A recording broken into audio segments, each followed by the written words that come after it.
Varsity here, and today we will be doing a video that will show my real self, since it'll be, as the title indicates, a book kind of review. I gotta show off these wonderful books somehow. In case you don't get to it, feel free to get most of these and other great books from christianbook.com for good deals. Now, onward with the video!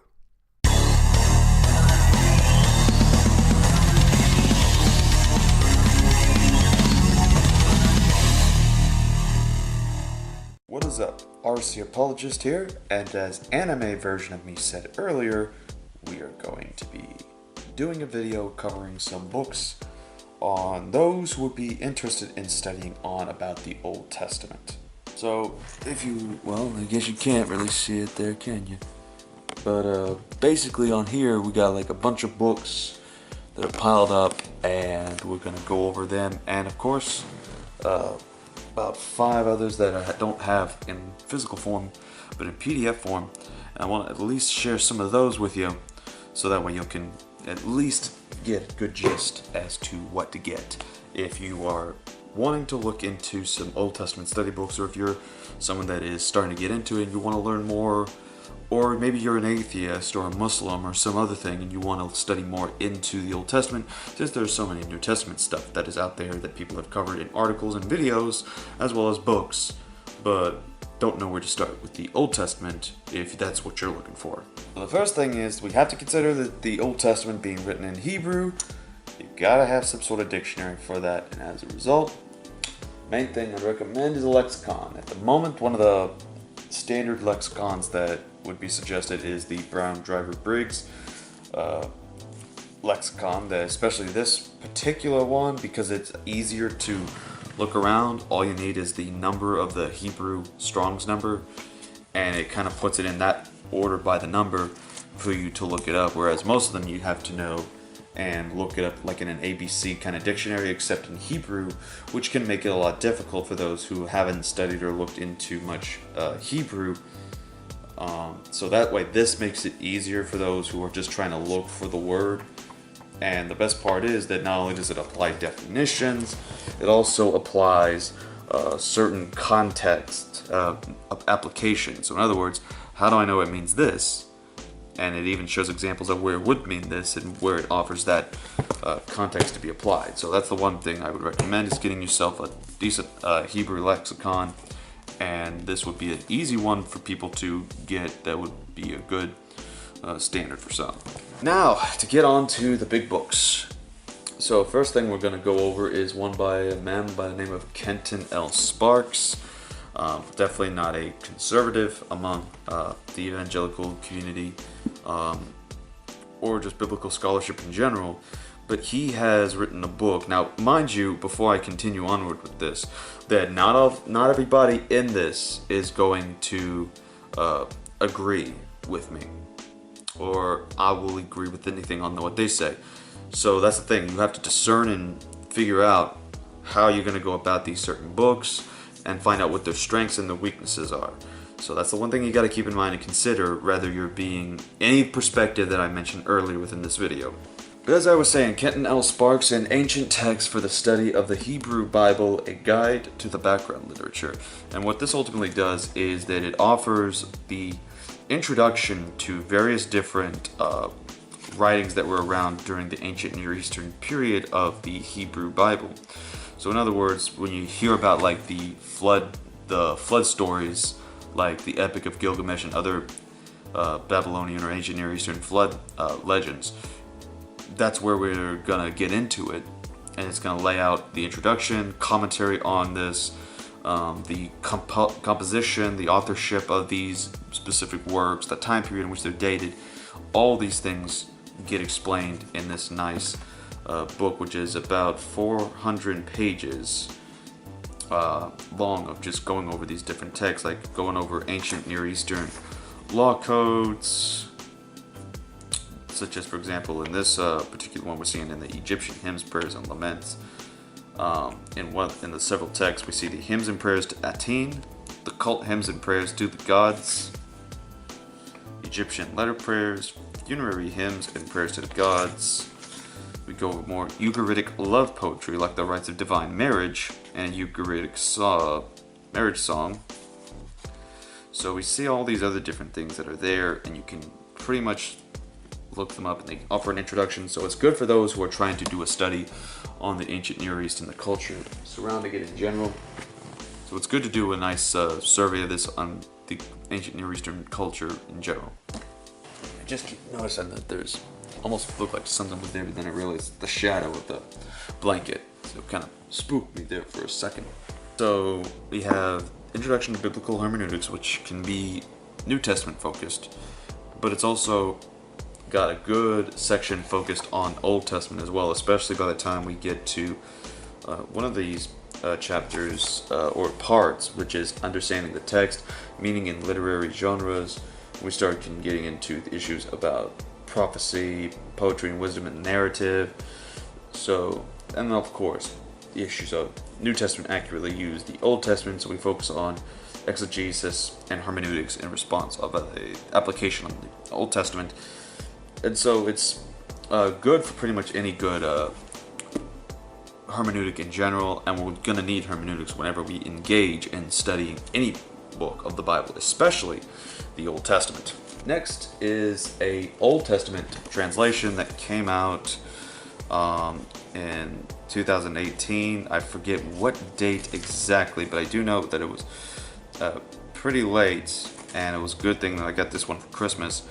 It's called The First Testament by John Goldingay.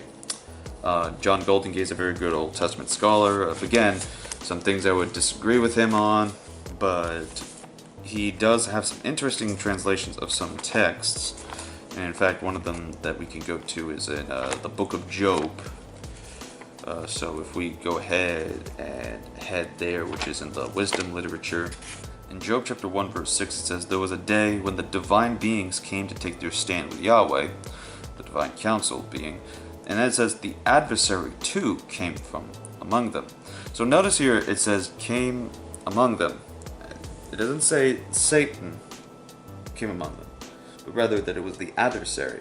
So this is one translation that, because it isn't used by a council or a translation committee, there is no sort of things where they're trying to also make this a big selling kind of Bible. And this guy manages to point out where the Hebrew specifically does mean simply the adversary. So it gives it an accurate translation and rendering here, and he can do it, and he does the same thing with a few other things in terms of the Hebrew aspect. So it's a good thing that this book was published, and I'm kind of glad for that. So I would recommend this to people that would like a fresh, different perspective in translation. People like Christopher J.H. Wright, David T. Lamb, Ian Provan, and Gordon McConneville have given it good recommendations. Plus, it also has a nice silver little Bible ribbon in case you want to use it in your reading and you need a place to, bookmark. Now, next we have Old Testament Exegesis by William P. Brown. Now, this is an interesting book. I haven't gone too much into it, but I do know that it's basically, as it is, it's a handbook. The chapters in this thing aren't really that long, and it's more so in a structure and a form of something that you'd expect for, like, definitely doing more research into something, because it gives you the bibliographies at the end. So it almost kind of reads off like a textbook without any questions on it. But it pretty much just tells you, how to deal with exegesis of an approach into the Old Testament. So if you can't get the Biblical Hermeneutics book by Walter Kaiser and Moises Silva, then at least this one would be a good one to just simply focus on something on the Old Testament, because it deals with, for example, in terms of what we're dealing with in the table of contents, which I would recommend anyone to check out concerning if you're wanting to look for something that you are looking for in a book. That's where you go. So you get like hermeneutical adventure, self-exegesis, then the analytical approaches of translation, text critical analysis, stylistic analysis of poetry and narrative, and various other things, including historical analysis and canonical analysis. And so this would be a good book that I'd recommend to anybody that is looking to learn how to exegete and do proper hermeneutics and reading when it comes to the Old Testament. Now, these are books I'd recommend from the same author, but then again, I just recommend anything from this guy when it comes to Old Testament, because first book's not going to deal with Old Testament exclusively, but the articles on this are pretty good for that. We have The Bible Unfiltered, Approaching Scripture on Its Own Terms by Michael S. Heiser. Again, anything from him on the Old Testament is definitely a good thing, especially from his website. And Bible Unfiltered is a book that came out where it's just a bunch of articles, and there's especially a section around, let's see here, this part here in part 2, which just deals with Old Testament, and it's got all kinds of interesting articles. For example, did Yahweh father Cain? All your Genesis commentaries are 8-track tapes. Salvation in the Old Testament. Secret things belonging to the Lord, referring to Deuteronomy 29:29, and trying to comment and exegete what that properly means.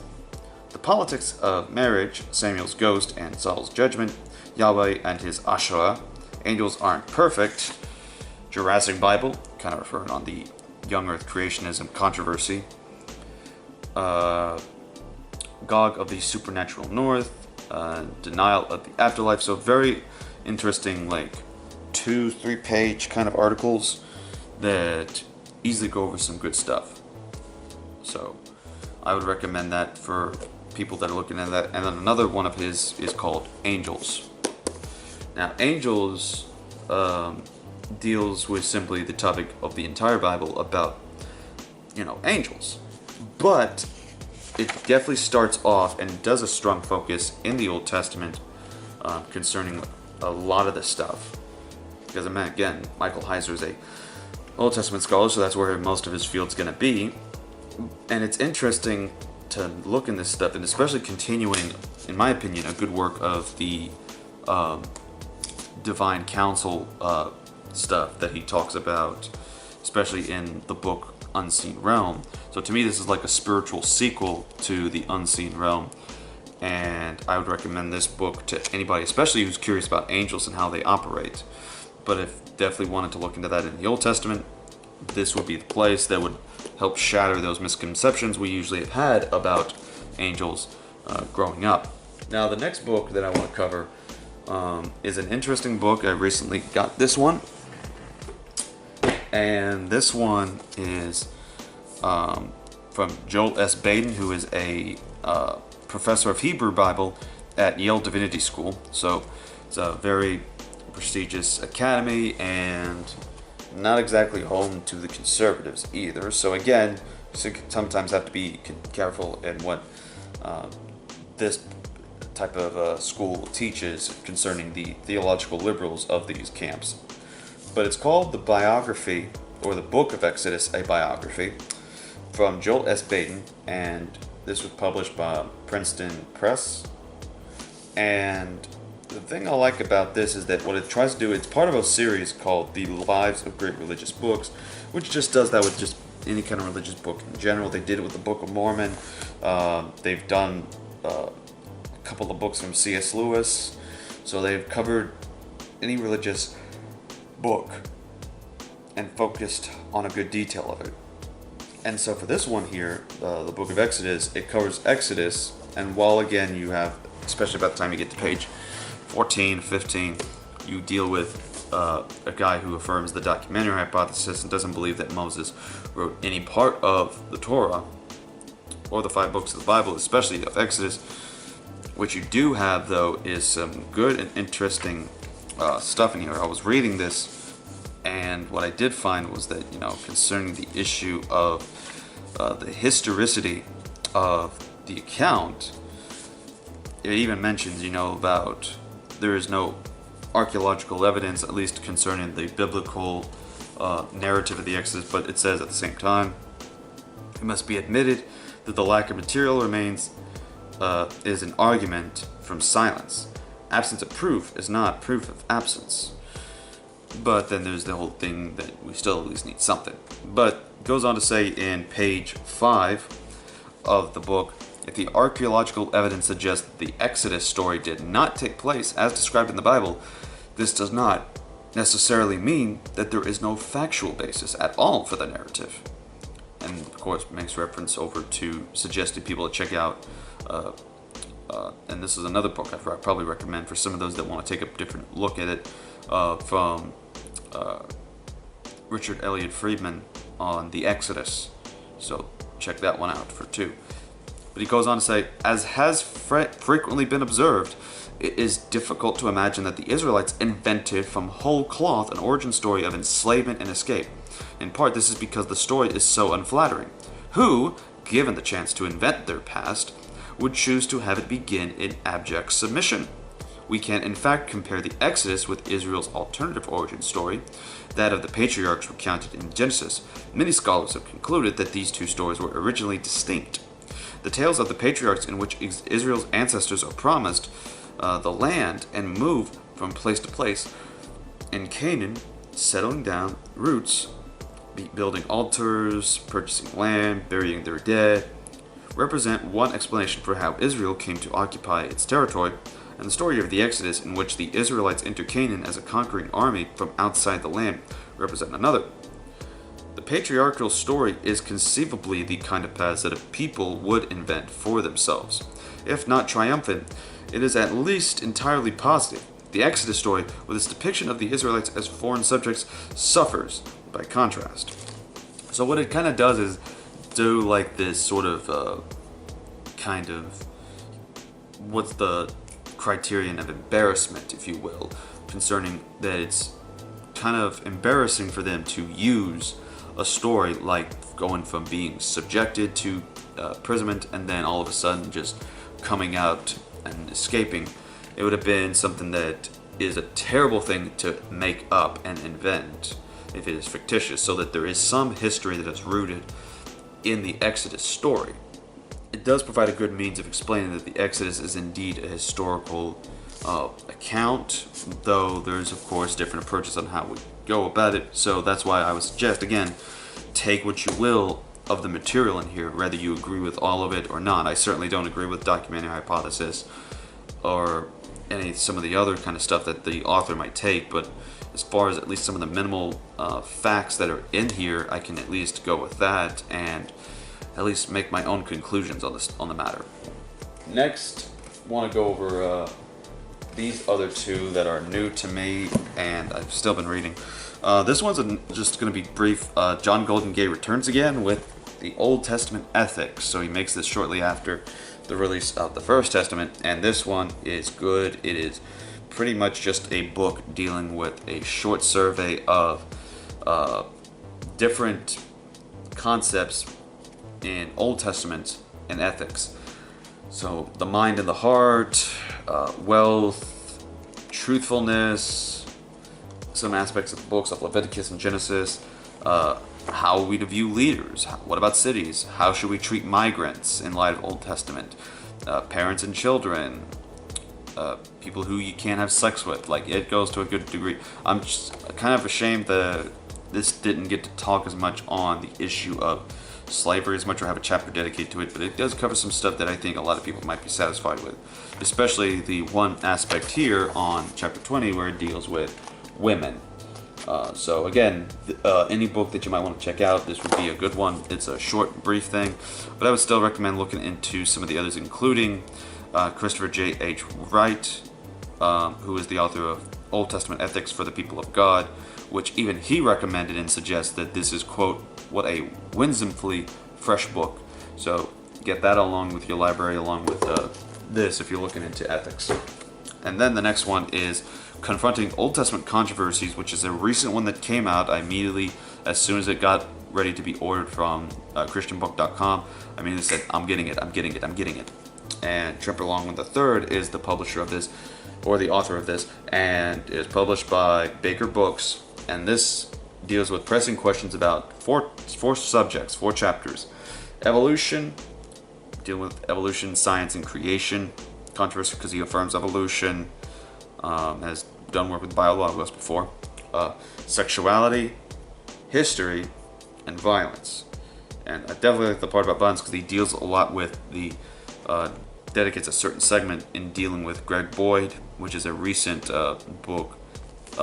Greg Boyd has released his recent book on the crucifixion of the warrior god. that deals with these whole ideas about Old Testament violence and, you know, is this a different God that's portrayed and all that. So it's a good time to see a fresh interaction that's updated and new with this kind of material. So definitely for anyone that wants to look into that itself, I'd recommend this book here. Now, the next things I'm going to introduce are Old Testament introduction books. And for these, we got From Paradise to the Promised Land by T. Desmond Alexander. This is the third edition. I, of course, recommend people get the up-to-date edition, the third edition. So this is From Paradise to the Promised Land. It's an introduction to the 5 books of the Bible, the Pentateuch. So you got about 300 pages of book, notes and like scholarly introductions and all that. And it's going over like several issues about the first 5 books of the Bible and trying to go over them and certain themes that you'll find in it as well. But you'll also, for a good bit of it, within the first 4 chapters, get introduced to the authorship issue, which I think is good, very great and good, and why we have a good fact of interaction with it. And this was published, this particular edition, in 2012, so that shows how much recent the interaction would be with some of these subjects. So recommend this one, especially for someone that wants to focus on the first 5 books of the Bible, the Pentateuch, the Torah. Get that. Next, we have Richard D. Nelson, another newbie.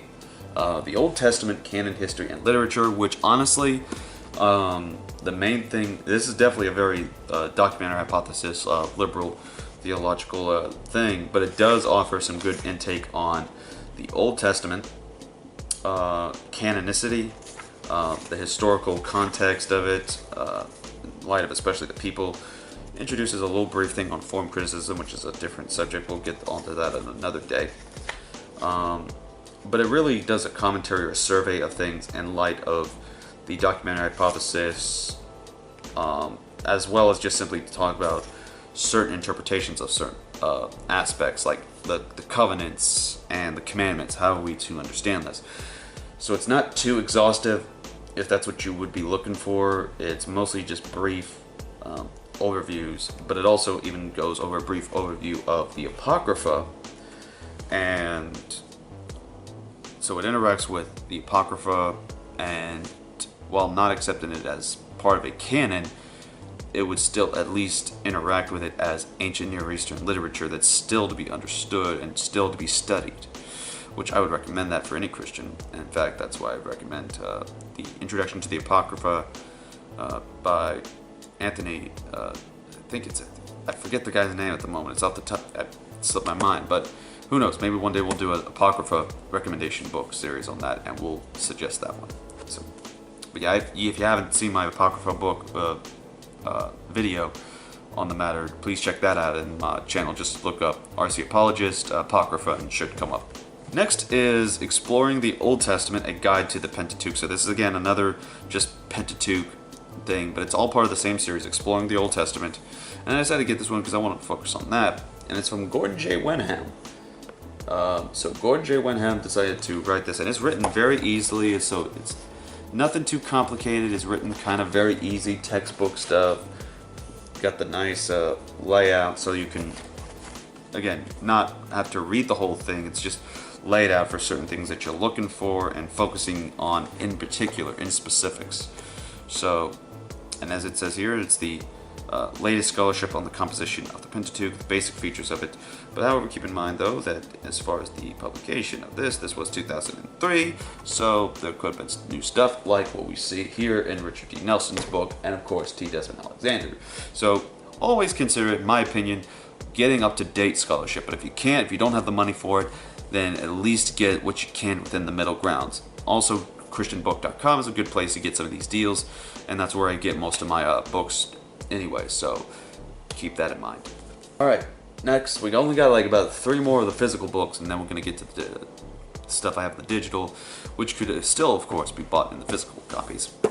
Now, we have the Old Testament documents by Walter C. Kaiser Jr., and the Old Testament documents, are they reliable and relevant, shows, can we trust it? Are they reliable texts that we're getting? Can we trust the transmission? Is what we have in the Old Testament today very similar to what we had back then of the Old Testament? And why is it relevant today? It covers both of these questions in 2 parts, and it's a good read that I would recommend for people. It's also using very easy to use language and offered some interesting stuff that even shocked me and surprised me about the Old Testament.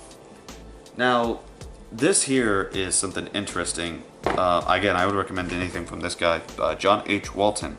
But the one I wanted to highlight in this is The Lost World of the Israelite Conquest. And that is because I used it in a video where it covers basically a different perspective on the Israelite conquest. But the reason why I wanted to cover is not necessarily that, but because most of the stuff that he kind of highlights his works is that he talks about that the Bible, especially the Old Testament, must be read as an ancient document and must be treated as such. He keeps focusing on that and re-emphasizing on it because it's an important point, because that's how we need to understand it. We can't understand it as it being a book that is written to us. It was written for us, but it was not written to us, because it uses language, it uses context, and it uses terminology and slang that is very foreign to us, and we're not going to understand it unless we were an ancient Israelite. Hence where it needs to be emphasized. Read the Bible, read especially the Old Testament, like an ancient Israelite. That's ultimately the motto of what we get from Walton and various other ones, because he's written this one, he's written a book on the flood, he's written a book on the Torah, and definitely takes an interesting perspective. And that book came out recently on The Lost World of the Torah. So anything from the Lost World series from him, or just anything from Walton, is a very good book that I would recommend in general. Now, the last one, and it's part of a series called A Biblical Theological Introduction. So, the Biblical Theological Introduction to the Old Testament, the Gospel Promised, has several scholars on here. And what's interesting about this is that it's come up from a conservative, reformed perspective. So, right here we have editor being Miles V. Van Pelt, with Richard P. Belcher Jr., John D. Currid, William P. Fulvov, Mark D. Furtado, Michael J. Glotto, Peter Y. Lead, Michael J. McKelvey, Richard L. Pratt Jr., and various others that are on the field of this. And it just offers an introduction into each of the books of the Bible, of the Old Testament, while offering, what every other introduction would do: background issues, authorship and the date, the genre, slight commentary and focus on certain themes. Then, of course, sometimes we'll even focus on, okay, where does it find its fulfillment or its place within the New Testament? So while you have that, then of course there's usually a sort of appendix that you'll have. And the appendix that we have here is the 70 Weeks of Daniel 9 from Richard P. Belcher Jr. And then, of course, the role of heavenly beings in Daniel from Richard P. Belcher Jr. So you have all that good, wonderful stuff, all in a good thing. So I'd recommend getting this. But if you want to, of course, have a nice matching set, get the one from the New Testament too, and it'll be perfectly good for your library to match up. All right, fellas, that's all we've got for these physical books. It's definitely going to be interesting getting all of these back onto the shelf. Had to do some work, taking them off, and now I got to put it back on for your sake. Tell you what, it's probably not going to be easy. I've got about 5 more books for you that I have here, and we're going to just show. The next one I want to recommend is Historical Reliability of the Old Testament by Kenneth Kitchens. Some people think it's too outdated, some people think it's overrated. I say go with it, check a look at it yourself, because it does give a nice insight into Old Testament stuff and other historical sources, whether it be in archaeology, other texts that offer not just the confirming of the Old Testament, but also understanding of the Old Testament and certain contexts that has been used, especially ancient Near Eastern. Next, Encountering the Old Testament, a Christian Survey by Bill T. Arnold and Brian E. Beer. Bill T. Arnold is a good Old Testament scholar. That's the most that I've heard of when it comes to the people and it comes to that specific guy. So I've used him in my debate with his name being Praise. So praise I am that I am. I use this scholar for that, including emailing him and getting his word on. So that's a good thing about him. He's a scholar you can still interact with today. But the book is a good survey, just short introduction into the Old Testament, which another one, by the way, for that is An Introduction to the Old Testament by Tremper Longman III and Raymond B. Dillard. So the same guy that did the Old Testament controversies thing, Tremper Longman III, he wrote a book called Introduction to the Old Testament with Raymond B. Dillard, and I would recommend that one as well. It definitely helped me out in understanding context when I was doing studying of the Bible, especially of the Old Testament. Next is one that I know a friend of mine got, and he probably might be happy that I'm going to mention this one, and then some people are like, oh no, here we go again. Is God a Moral Monster by Paul Copan, also known as Making Sense of the Old Testament God. So again, this is where you want to get if you are struggling with things like slavery mentioned in the Bible, marriage, there's a woman marrying her rapist, like you have all these sort of very controversial, touchy subjects, and they all get mentioned here in Is God a Moral Monster, which engages with especially a lot of the new atheism kind of criticisms that came out. So that would be a good one I'd recommend. Very decent, priced, and also very just layman approach at some of the stuff. And the final one that I will recommend is a very good one, though I'd suggest you'd be very well up in your studies before you get this. Textual Criticism of the Hebrew Bible by Emmanuel Tov. And it's pretty much good. It goes over like textual criticism of the Hebrew Bible. So what it deals with is, Hebrew, the Old Testament, and specifically about the Masoretic text all the way from the Septuagint and then even the Dead Sea Scrolls, and then focusing on textual variants in the different manuscripts and how can we figure out what would have been the original reading or understanding of these texts. It's about 400 pages long, if not a little bit more than that, and it's a very good one, and I'd recommend that to anybody who would want to take a shot at it. So those are the books that I would recommend. I hope this video has been very helpful to you. And if you would like to get into some of these resources, feel free to message me or feel free to hit me up, and I'll show you some websites where we can help get you this stuff for a good, decent price, because that's what we want to do. We want to help get people trained up to make these to get into these resources and to even be good apologists for the Lord, especially when we do studies into this stuff. So thank you all for tuning in, and until then, this has been RC Apologist. Take care.